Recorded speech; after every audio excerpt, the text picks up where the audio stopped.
Welcome back to another episode of Second Take. I'm Jillian, that's Anthony. We got more for you this week, and I'm going to start off by talking about something that has literally driven me up the wall. So ESPN came out with their rankings of the best basketball players in the NBA. I think it's goes to 500, so they're really spending a lot of time on this one. And they said that Kobe Bryant was number 40. Meaning 39 players in the NBA are better than Kobe Bryant in ESPN's opinion.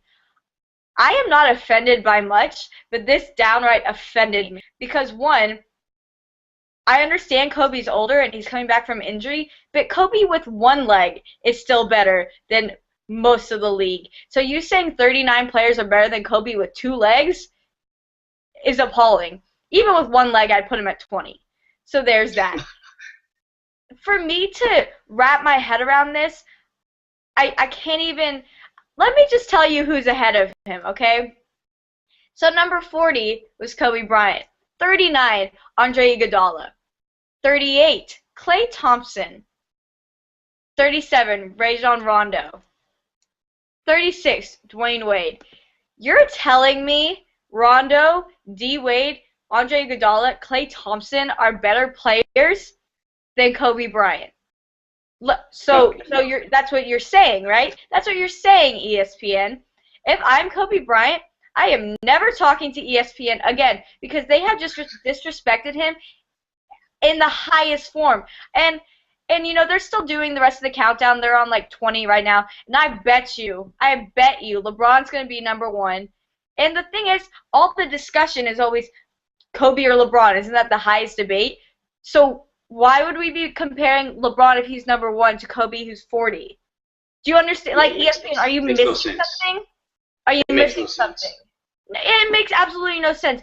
And I'm so annoyed at this because Kobe is Kobe.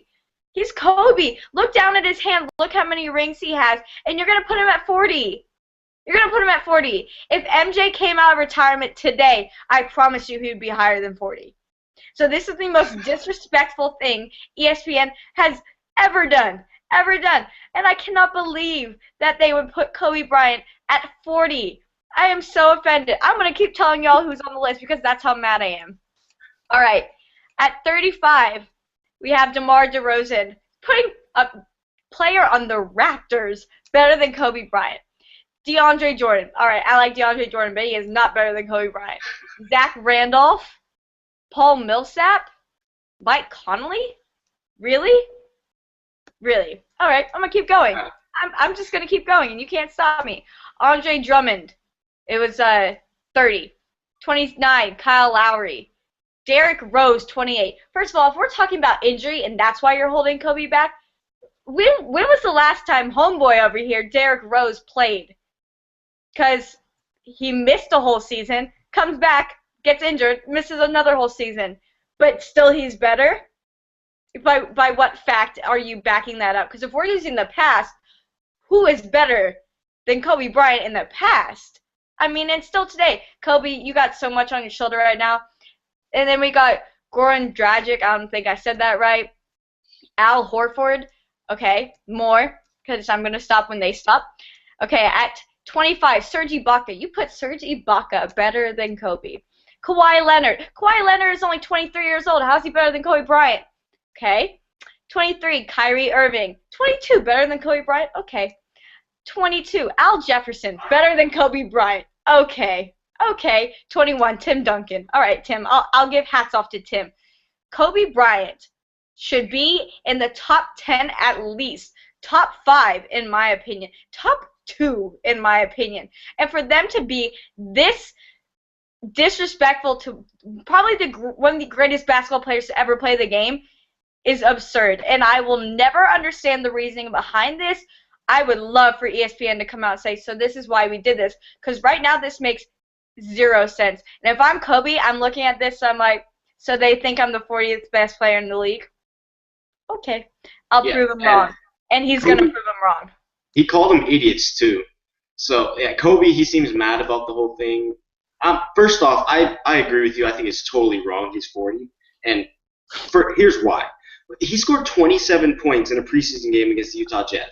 Yes, it is preseason, but obviously he's back to his form. Maybe not MVP form like he But was when he if they're scored using 81. preseason, you're looking at these guys, and it's like, why even compare them on preseason? Because I bet you they're going to put Kevin Durant still top 10, and Kevin Durant's going to be out for 6 weeks with he just had surgery. So Exactly. there's no logical backing to this, because if you're looking at how these players have played last season, yes, Kobe was hurt, but you put Derrick Rose ahead of him. Derrick Rose was hurt. So what are you using to judge this? Because this is obvious to me. I don't understand this. I don't either. It's all opinionated, obviously. There's probably people who disagree with us too. But I mean, they'll know in 2 weeks that Kobe's not the 40th best player in the league. I think Skip Bayless even said it today. He just goes, Kobe's the only player we can compare to Jordan. Period. Yeah. So why is a player of that caliber being compared to players who are number 40? That's what I just said. If MJ came out of retirement today, he would still be higher than 40. And he hasn't played in years. He would still be higher than 40.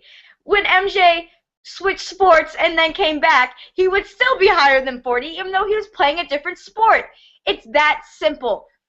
You do not put someone that great on the level of Kobe Bryant, great to a level where most people can never reach it. Ask numbers 39 to 1 who their favorite player is. I bet you at least half of them are going to say Kobe. But you're putting him at 40? Please. Yeah. So, I mean, you pretty much said it all.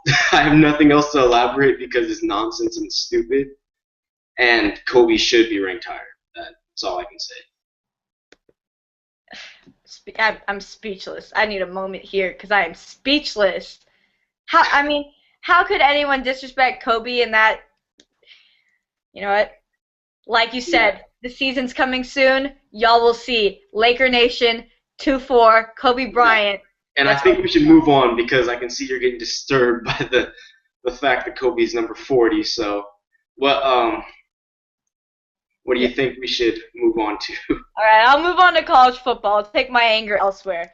We actually had some upsets, and most of them were in the Big 12. Big 12, I understand. Everyone cares about the SEC. Well, you know what? Big 12 has something to offer you, too.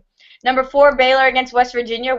Unranked West Virginia beat number 4 Baylor 41-27.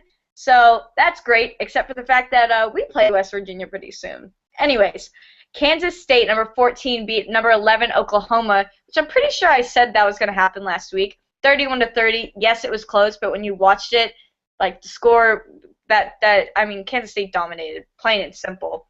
Oh wait, this one makes me happy.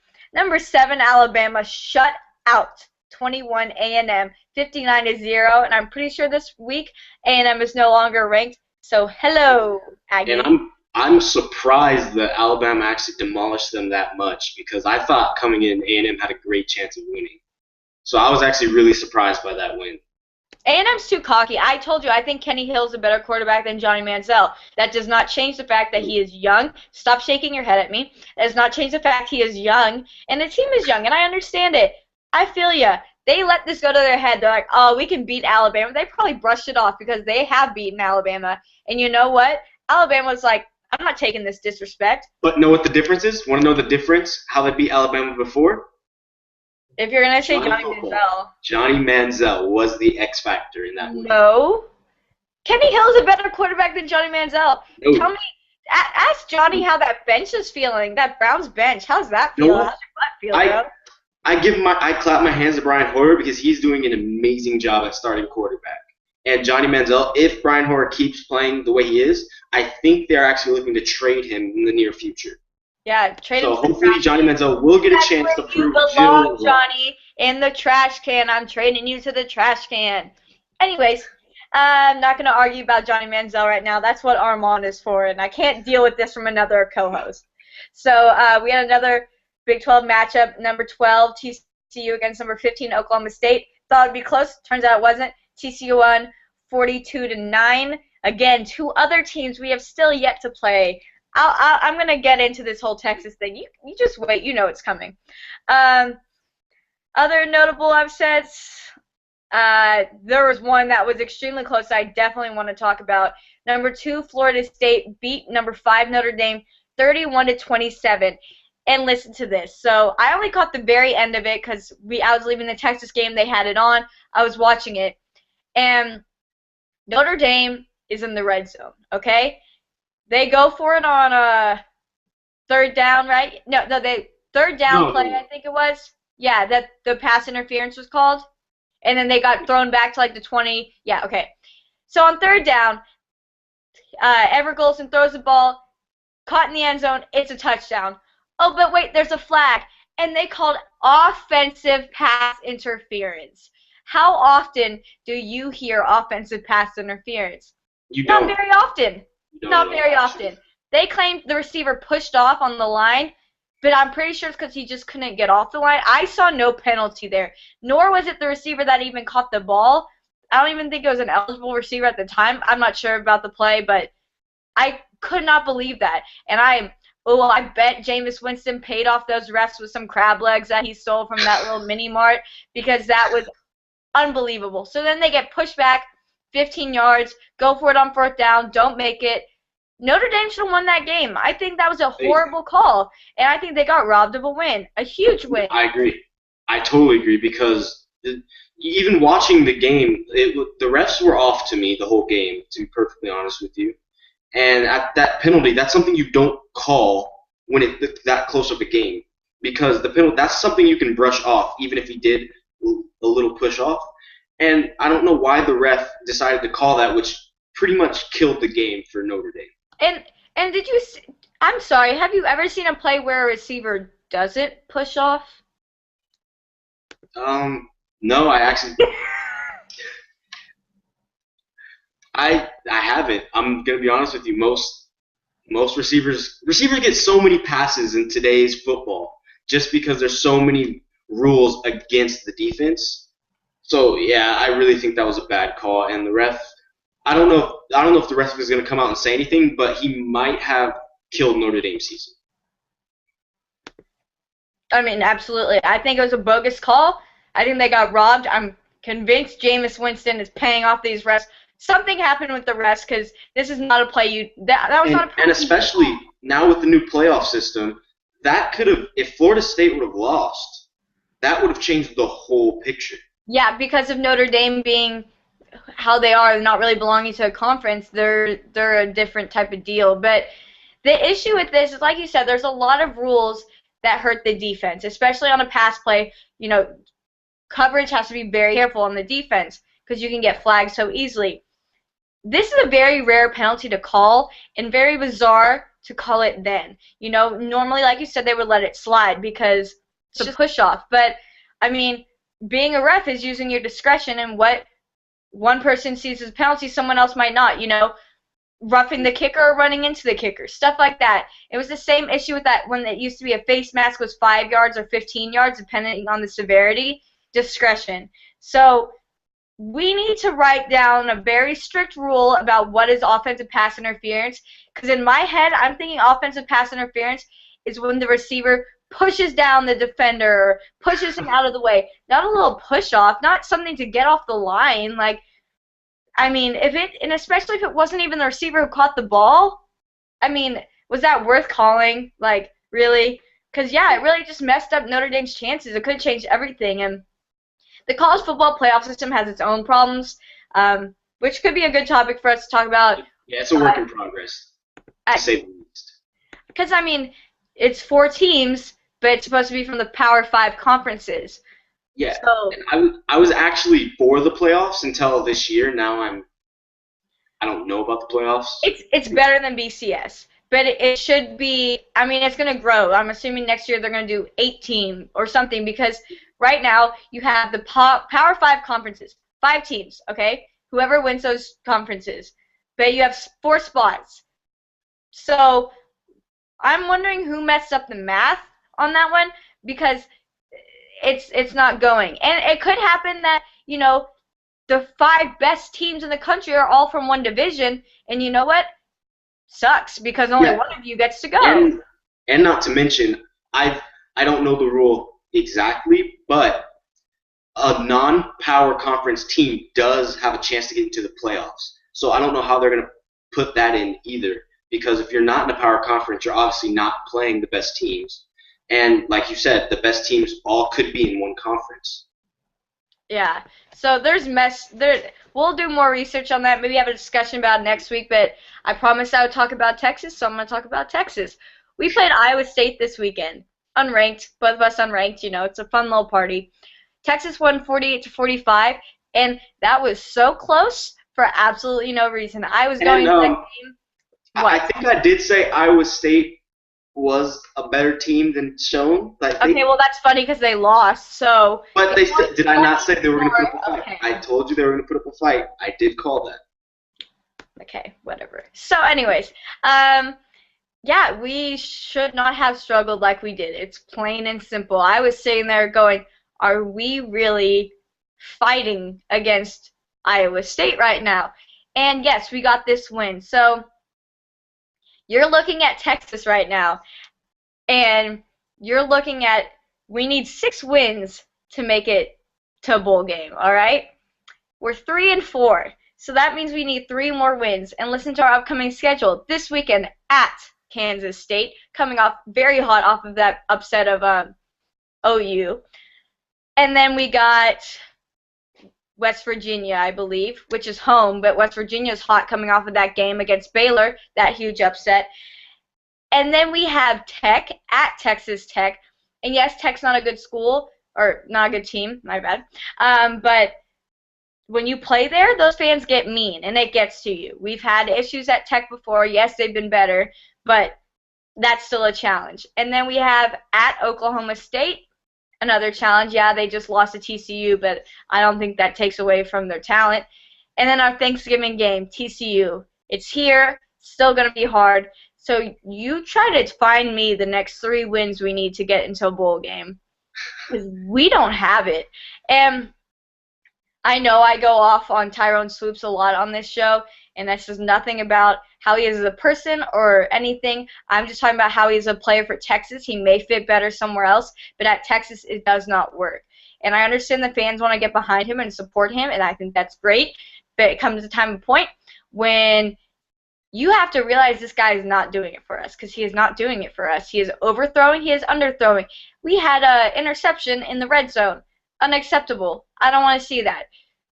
So we're in an issue, right? We're in a very bad position because, our defense can play well, but the offense can't move the ball. Or this weekend, the defense didn't even look that good. I mean, look, Iowa State put up a ton of points.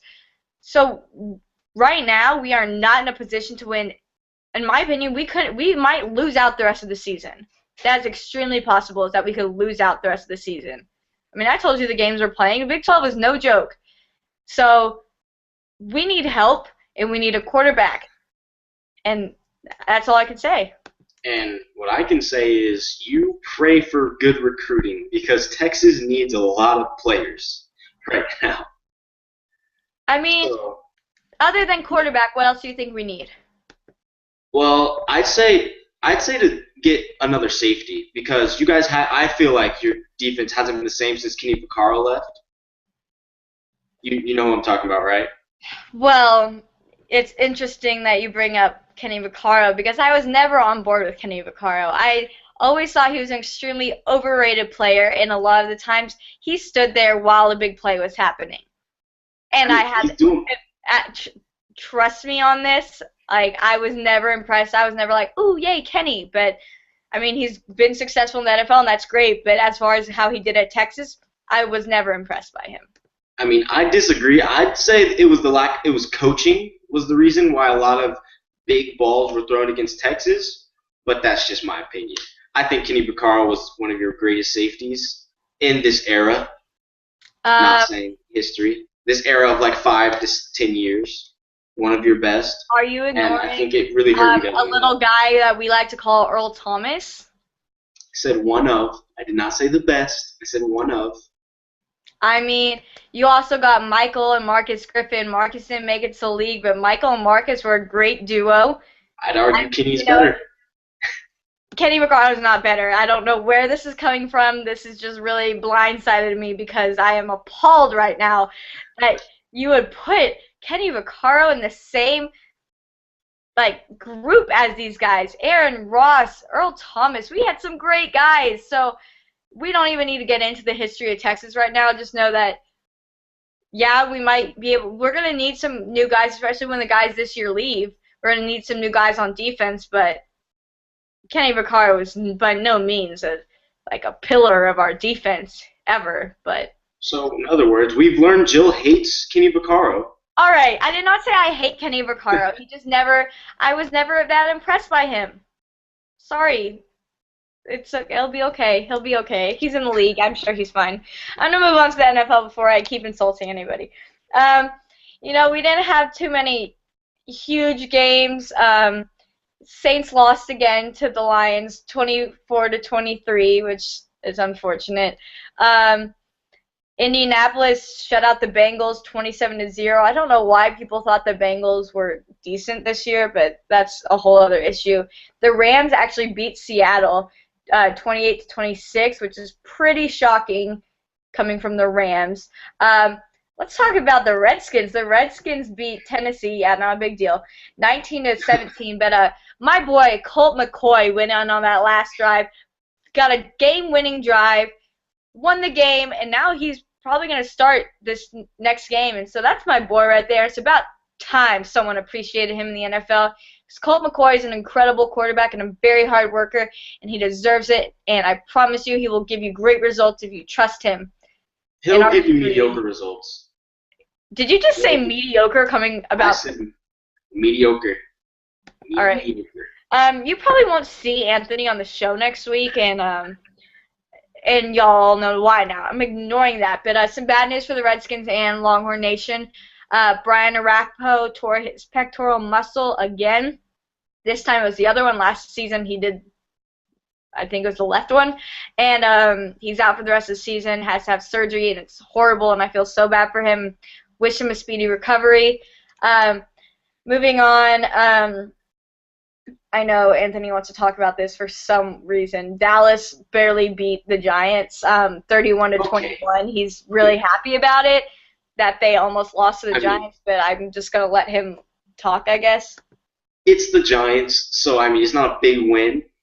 But DeMarco Murray did break records, so I think we need to talk about that. He's had 7 straight games with 100 yards and a touchdown. You still think he's not a good running back, Jill? Did I ever say he was not a good running back? Did those words ever come out of my mouth? I said he is not the best running back in the league. He is at this moment, at this very moment, he is. We have this discussion. Well, my homeboy is in jail, so the best running back in the league is technically on trial. So that's true. I would say AP is the best. He's on pause, but I'm not putting DeMarco Murray second yet. Who's second? Didn't we just have this conversation last week that I'm putting LaShawn McCoy second? All right, let's get off DeMarco Murray. But in other words, the Cowboys are second in the power rankings right now and are becoming Super Bowl favorites. Yes, I said it. Super Bowl favorites. So you know how sometimes the Cowboys will do this thing where they will win games and then they start to blow it and they lose the rest of their season and they don't make it anywhere? That's this funny thing that happens all the time to the Cowboys, and it's probably going to happen this year. Want to know the difference? We are creatures of habit. Want to know the difference, though?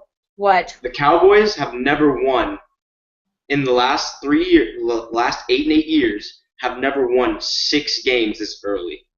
So even if they then they'll lose the rest. There's no marking of when you can start losing.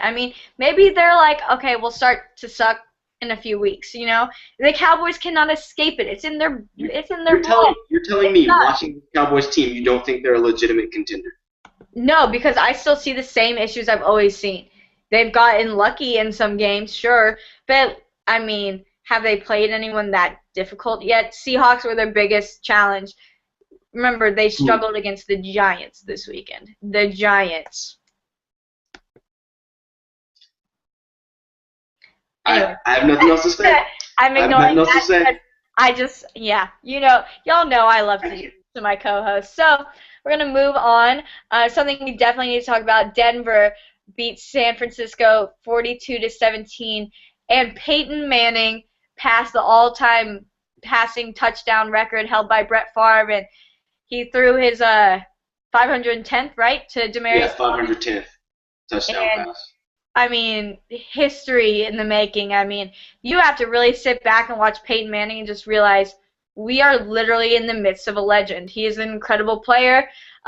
People are joking this would be the best time for Brett Favre to come out of retirement again.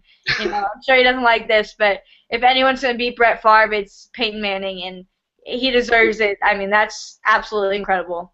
Can you And you know imagine what? that many touchdowns? It's incredible. And I was actually having this conversation with someone just randomly. I was thinking, sit back and think, what quarterback has done more and was better all time than Peyton Manning? I mean, you could say some of the greats, but none of them have accomplished what he has, and he's still playing. He went through neck surgery and came back. What other quarterback has done that? I completely agree with you. I think he's an incredible quarterback. He's incredibly resilient. I mean, if you're looking at the best quarterbacks in the league right now, throughout their career, who are going to go down in history, you're looking at Peyton Manning, Tom Brady, obviously, Drew Brees, and I think Phillip Rivers. Phillip Rivers is on his way. He hasn't quite made it there yet, but I can definitely see him getting there in his career. But, I mean, look back at some of the best quarterbacks in history, and you're right. I think you could easily argue that Peyton Manning is one of the best quarterbacks to ever play the game. I mean, Brett Favre is serious competition. I think Brett Favre was an incredible quarterback, regardless of everything. But, yeah, you look at some of the greats and was like, were they great compared to Peyton? And I look, and some of them I can say no. Like, even Brett Favre, he threw up just as many interceptions as he did touchdowns. You know what I'm saying? It's like, you can't – Peyton doesn't do that. He doesn't turn the ball over like Brett Favre. I've thought about it for hours and hours, and I can't think of a quarterback I'd put above Peyton Manning at this point. We'll have to make this a discussion one day and find out if anyone could actually go above Peyton Manning. Because, I mean, I told you, in the midst of a living legend, and sometimes you need to sit back and just appreciate it because it's awesome. And for anyone who's seen him live, like in person, just jealous of you. So let's look who we got coming up this week. I mean, any big matchups? Speaking of Peyton Manning, they're playing San Diego, who I was just talking about, Phillip Rivers. That should be a pretty good game. That is a Thursday night game. I would look for that. My Eagles are playing Arizona. Arizona's 5-1 right now, but I still don't think this will be any issue. Although Larry Fitzgerald is one of my favorite receivers who is on the Cardinals, and definitely respect him as a receiver, but hopefully our defense can cover him. And then Dallas plays Washington, so I'm hoping, Colt with the start, does what he needs to do because I mean, you can't Colt McCoy is Colt McCoy, and don't you dare ever call him mediocre to my face again because Colt is the opposite of mediocre. He was the winningest quarterback in college football. He was a great college quarterback, don't get me wrong. He's just mediocre in the NFL. Well, who has even given him a chance to play? What team has allowed him to play? Who, literally gave him a chance? The Browns gave him a pretty good chance. False. The Browns did not give him a chance. He barely played. I don't know. I thought he had ample time to. He got no something. chance, I mean, Vince got more of a chance than Colt McCoy did. And if Vince actually did okay. Vince actually did okay, though. Yeah, Vince did great. I don't know what you're talking about. Colt McCoy is a great quarterback, and I will say that forever because I know what he can do, and it's just about the right opportunity because I think Vince Young could have had amazing success in the NFL if given the right opportunity, but the way the chips fell didn't work out that way. But I'm going to move on to big college games coming up this week. I told y'all already, Texas, Kansas State. We'll see how that goes. I don't know.